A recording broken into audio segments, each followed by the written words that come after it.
Olá e seja bem-vindo. Na sessão da CPMI do 8 de janeiro desta quinta-feira 24, foi a vez do sargento do Exército, Luiz Marcos dos Reis, prestar depoimento à CPMI. Mas a relatora novamente fez perguntas e comentários estranhos à CPMI e até sugeriu ao sargento do Exército Brasileiro fazer delação premiada. Veja.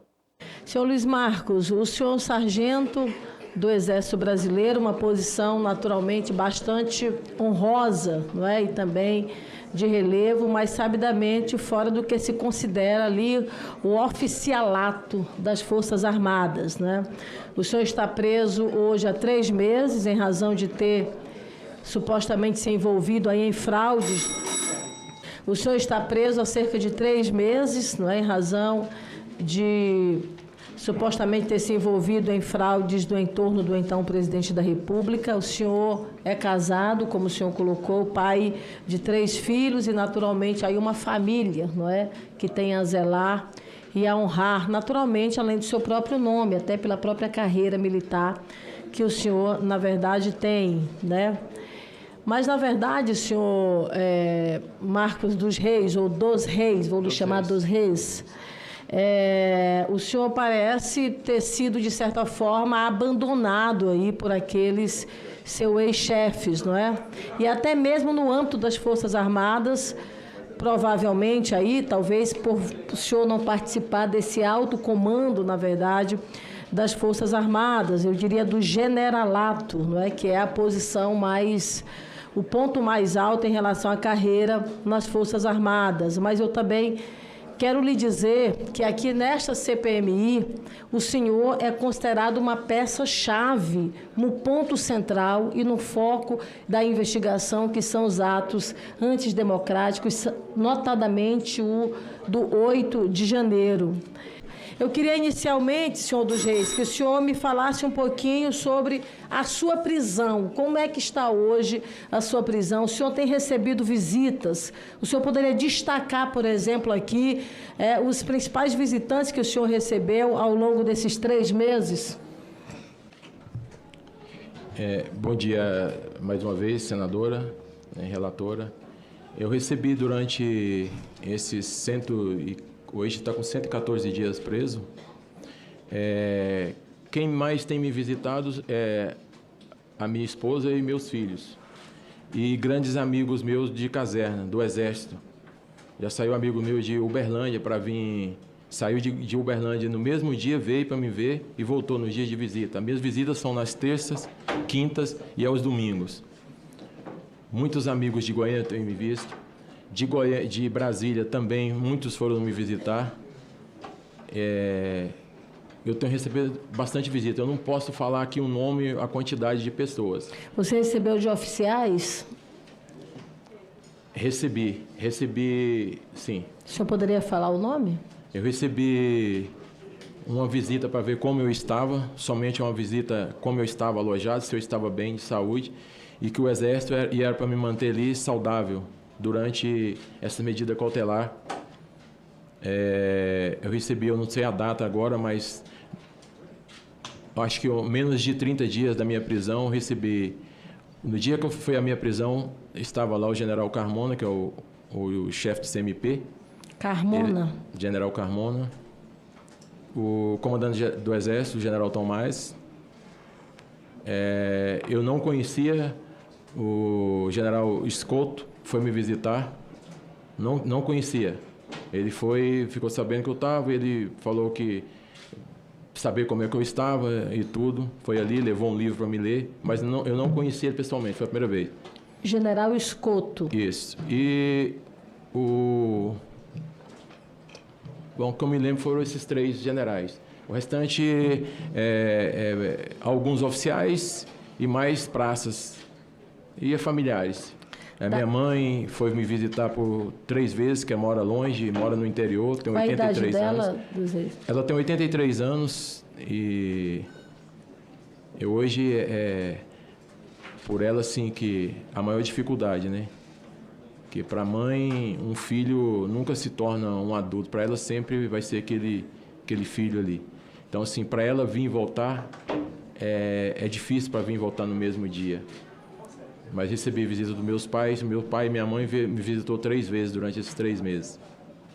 Irmãos, sobrinhos.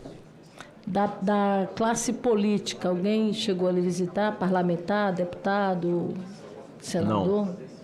Não recebeu nenhuma visita dessa natureza? Não. Me fala um pouco agora, dos Reis, sobre como era o seu trabalho na ajudância de ordens, né? E, ao mesmo tempo, também me fala um pouquinho das suas ações, como eram as suas atividades. O senhor tinha acesso, por exemplo, a que era exatamente de forma mais direta? O senhor tinha acesso ao cartão corporativo do ex-presidente? Eu nunca vi, não conheço o cartão corporativo. Veja, no inquérito da Polícia Federal, senhor dos Reis, consta, por exemplo, uma transmissão de mensagens. E essa transmissão de mensagens, ela é feita, por exemplo, a Mauro Cid, de uma auxiliar da então primeira-dama Michele Bolsonaro, e ela faz referência, por exemplo, ao Vanderlei. O senhor conhece o Vanderlei? O Vanderlei era funcionário do Palácio da Alvorada.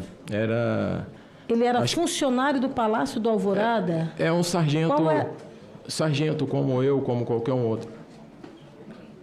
Me dá o nome dele completo, do Vanderlei. Ele tinha alguma ação específica, o Vanderlei, na Cedro do Líbano? Na empresa Cedro do Líbano, uma madeireira? Não que eu saiba. Ele não fazia nenhuma ação referente a essa empresa.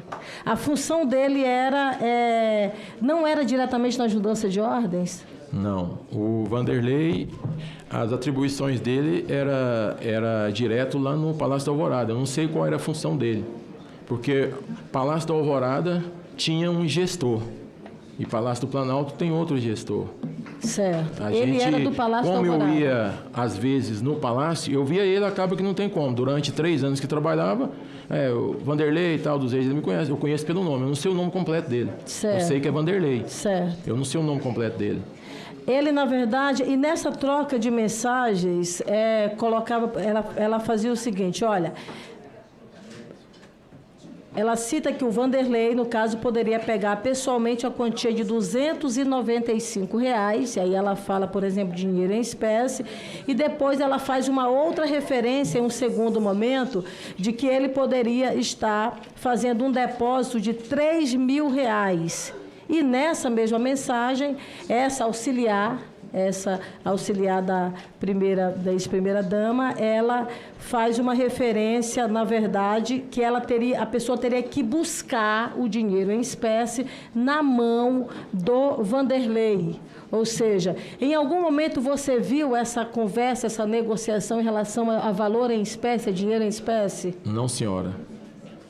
O senhor nunca ouviu falar referente a valores em espécie. Não. E o Vanderlei, na verdade, o nome dele, senhor dos Reis, é Vanderlei Cardoso de Barros. Nas informações levantadas por esta CPMI, ele faria a administração da empresa Cedro do Líbano, que seria a madeireira Cedro do Líbano. O senhor conhece essa madeireira? Relatora, para lhe ajudar e para a gente... Não. É só para ajudar a relatora mesmo. Nós temos 2 Vanderleis. Senadora, é exatamente essa.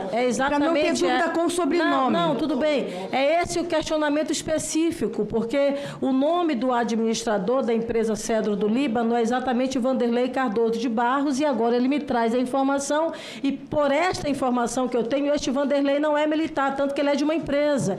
E ele está me trazendo uma informação de outro Vanderlei, que seria sargento, é isso que o senhor coloca? Ele seria um militar do Palácio do Alvorada. A senhora me falou a primeira vez de Sargento Vanderlei. Eu conheço o Sargento Vanderlei. Eu citei o nome Vanderlei. Então, o senhor me afirma que existe um Sargento Vanderlei também no Palácio do Alvorada e que faria ações referentes à ajudância de ordem, isso? Não. Falei que eu conheci o Sargento Vanderlei, que trabalhava no Palácio do Alvorada, que as atribuições dele lá eu não sabia qual era. Certo. Que tinha um gestor que administrava lá.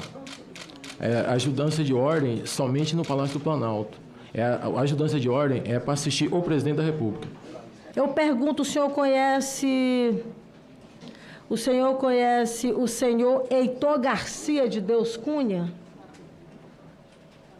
senhor já ouviu falar desse nome? Por favor, Heitor? Heitor Garcia de Jesus Cunha? Não. O senhor nunca ouviu falar dele? Não. Tá. Porque ele também fez transações com ajudância de ordem. Aliás, Jandir, ele é um joalheiro. Ele é dono de um ourives e ele fez transação com ajudância de ordens, precisamente com o senhor Mauro Cid, também com o Adriano Alves, que eram da ajudância de ordem, do valor, somando o valor de mais de R$25 mil. Pela ordem, por Nos gentileza? nossos indiciamentos. Mas isso não tem assunto a ver com eles. Eu fiz uma pergunta para ele, eu queria primeiramente, vou lhe responder, mas não é prático a gente responder o advogado, porque o advogado tem que falar apenas com o cliente, mas por isso eu fiz a pergunta se ele conhecia o senhor Heitor Garcia de Deus Cunha, porque é um senhor que faz transações semelhantes com companheiros dele da ajudância de ordem. Óbvio que ele disse que não tem conhecimento, naturalmente eu sigo, mas há uma ramificação por conta dos companheiros do mesmo perfil de negociação. Só que no caso específico não é com uma madeireira, é com uma joalheria. Ou seja, no entorno da ajudância de ordem, esses integrantes, na verdade, faziam movimentações financeiras significativas, detalhe, de posse do cartão corporativo do ex-presidente da República. Senhor dos Reis, o senhor, na verdade, foi preso no último dia 3 de maio, né? E a sua prisão, ela foi substanciada aí por ter participado, naquele momento, de um esquema que teria emitido comprovantes falsos de vacinação em relação à Covid-19. O senhor teria participado adulterando dados de vacinação do ex-presidente Bolsonaro, da filha dele também, do Mauro Cid, da mulher e das filhas dele. O senhor pode me falar um pouco sobre essa sua participação? Quem lhe deu a ordem para o senhor fazer essas tratativas? Se foi do Mauro Cid ou se foram de outras pessoas que, na verdade, tinham poder em relação à ajudância de ordem? Senadora, no início das minhas palavras, eu falei que não falarei de cartão de vacina por orientação dos meus advogados. Isso está nos autos da Polícia Federal, está nos autos, está já com a Procuradoria-Geral da República, e eu vou permanecer em silêncio. O senhor conhece o Farley, né? Conheço. Ele é seu sobrinho? É meu sobrinho. Ele é médico. Ele é seu sobrinho, filho de uma irmã sua, é isso? É filho da minha cunhada. É filho da cunhada. E aqui nesse levantamento ainda do RIF, nós detectamos uma movimentação entre ele e familiares também do Farley, da ordem de R$105 mil. O senhor pode me explicar um pouco sobre essas transações também? Relatora, eu posso explicar da minha pessoa, que eu trouxe aqui tudo e entreguei os extratos para essa comissão. Certo. O Farley é meu sobrinho. O pai dele é dono de uma empresa que paga imposto como qualquer um outro brasileiro comum. Eu não posso responder por eles. Eu compreendo que é muito importante a gente ter, na verdade, a quebra do sigilo bancário dos Reis para a gente compreender esse emaranhado de movimentação financeira. Como eu disse, nós temos um viés de investigação.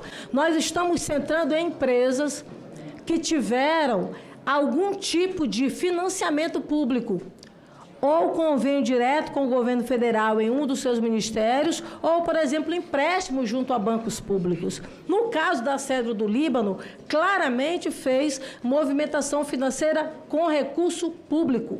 Eu quero finalizar, senhor dos Reis, até lhe agradecendo pelas informações que o senhor trouxe a esta comissão, você ter contribuído no início dos trabalhos, e saber do senhor se há do senhor, da sua defesa, algum interesse de trabalhar algo em relação à colaboração premiada junto à Justiça Brasileira e também ao Ministério Público, se houver, que os senhores, na verdade, possam fazer essa manifestação aqui a esta comissão. Muito obrigada, presidente. A senadora Elisiane Gama está perdida na relatoria? Ou essas perguntas que não têm nada a ver com o escopo da CPMI têm um propósito definido? como, por exemplo, isentar o governo Lula da omissão.